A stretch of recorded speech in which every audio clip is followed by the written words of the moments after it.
Il n'y en a pas de problème. Bonjour tout le monde, ici Félix Diamond. Aujourd'hui, je vais mettre à l'essai le tout nouveau RVR 2020, un VUS très attendu dans l'alignement chez Mitsubishi. Je vais débuter par vous présenter son nouveau look, puis son habitacle intérieur qui est à la fine pointe de la technologie, et ensuite, je vais aller le mettre à l'essai sur route, et puisque c'est un VUS, eh bien évidemment, je vais aller le mettre à l'essai hors route. Attachez-vous, c'est parti!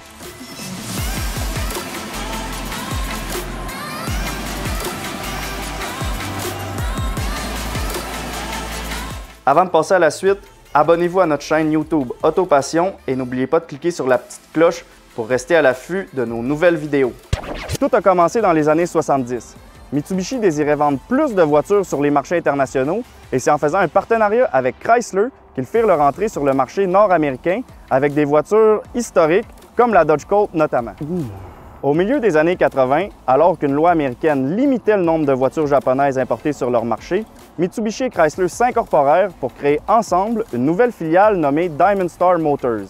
Ils construisirent conjointement une usine en Illinois pour contourner ce quota et c'est à cet endroit que furent assemblés au cours des années 90 les Mitsubishi Eclipse, Plymouth Laser, Eagle Talon, mais surtout les Plymouth Colt Vista Wagon et Eagle Summit Wagon, qui étaient, devinez quoi, les modèles américains du RVR japonais vendus à cette époque. Ils furent produits de 1992 à 1996, période pendant laquelle Mitsubishi racheta les parts de Chrysler et ce qui mit fin à la Diamond Star Motors. Malgré tout, Mitsubishi continua d'exploiter son usine à Normal en Illinois et c'est d'ailleurs là que fut produit l'ancienne génération du RVR de 2012 à 2016, date à laquelle la production fut réapatriée au Japon. On peut donc dire que Mitsubishi ont eu tout un parcours avec le RVR et aujourd'hui, ils nous présentent leur modèle 2020 qui, disons-le, a de la gueule. Tout part de la grille de calandre très musclée, ceinturée par des lignes de chrome sur les côtés qui isolent les clignotants et les phares anti-brouillard, semblables à ce que l'on retrouve sur le Eclipse Cross. Un peu plus haut, on a les phares qui proposent une ligne continue de DEL qui est vraiment au goût du jour. Si je prends un pas de recul et que j'observe l'avant, on peut dire que c'est mission accomplie pour l'équipe de design. Franchement, j'aime ça. Sinon, si on observe la ligne de toit, elle reste sensiblement la même, mais tout ce qui se trouve en dessous est plus angulaire et plus viril. À l'arrière, la forme des feux est aussi similaire au modèle sortant, mais cette fois-ci, on retrouve des DEL qui offrent plus de punch. Pour le pare-choc, là aussi les designers ont troqué leur compas pour leur équerre et résultat, on a un look plus musclé. Sous le capot, les modèles SE Traction, ES Traction et ES à contrôle intégral sont munis d'un 4 cylindres de 2 litres développant 148 chevaux, alors que les modèles SE, SEL, comme nous avons à l'essai aujourd'hui, et GT, tous à contrôle intégral, sont munis d'un 4 cylindres de 2,4 litres développant 168 chevaux et 167 pieds-livres de couple.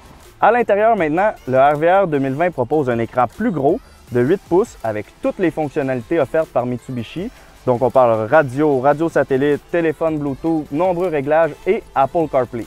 On a aussi un volant qui est très ergonomique, les boutons sont placés aux bons endroits et on a aussi d'immenses palettes situées derrière le volant pour changer les rapports et j'ai bien hâte d'aller essayer ça sur le chemin tout à l'heure. Sinon, le design en général est moderne, les matériaux sont de qualité, on retrouve des petites lignes de chrome un peu partout dans l'habitacle qui rehaussent le niveau de luxe et ce que Mitsubishi appelle des sièges en suède harmonisés à piqûre constante qui sont tout simplement superbes.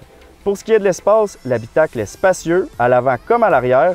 On a une très bonne capacité de chargement de 1382 litres avec la banquette rabaissée et la visibilité est excellente. Maintenant qu'on a fait le tour de l'intérieur et de l'extérieur du RVR 2020, c'est le temps d'aller l'essayer.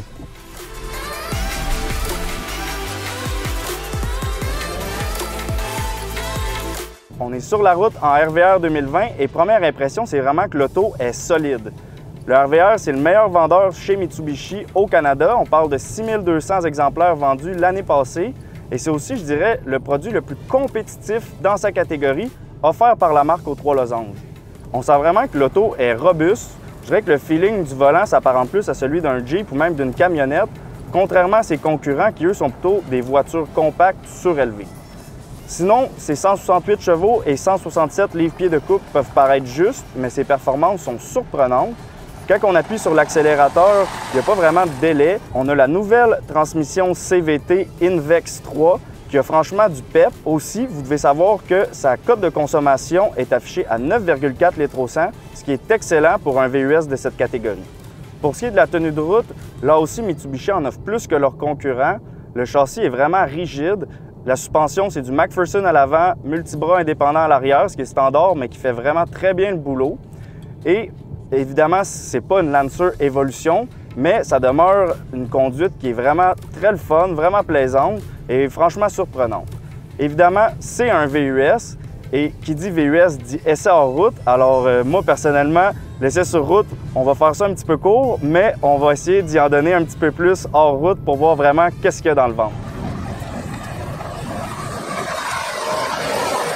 Donc, on s'est trouvé un petit sentier pour mettre à l'essai le RVR 2020. Et première chose que vous devez savoir, c'est que le RVR est le seul VUS de sa catégorie à offrir un différentiel central qui peut se barrer, communément appelé un 4-wheel drive lock, et qui va répartir le couple de façon égale entre l'essieu avant et l'essieu arrière, ce qui devrait nous aider à ne pas rester pris. Et c'est ce qu'on va aller voir. 4-wheel drive lock activé, c'est parti.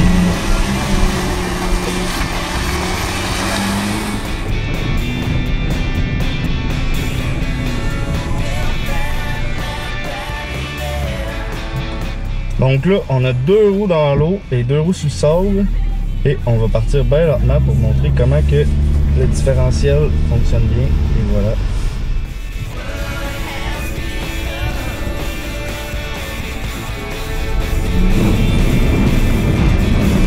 Il n'y en a pas de problème. Je pense que j'ai arrosé les gars un peu, mais ça, c'est pas grave.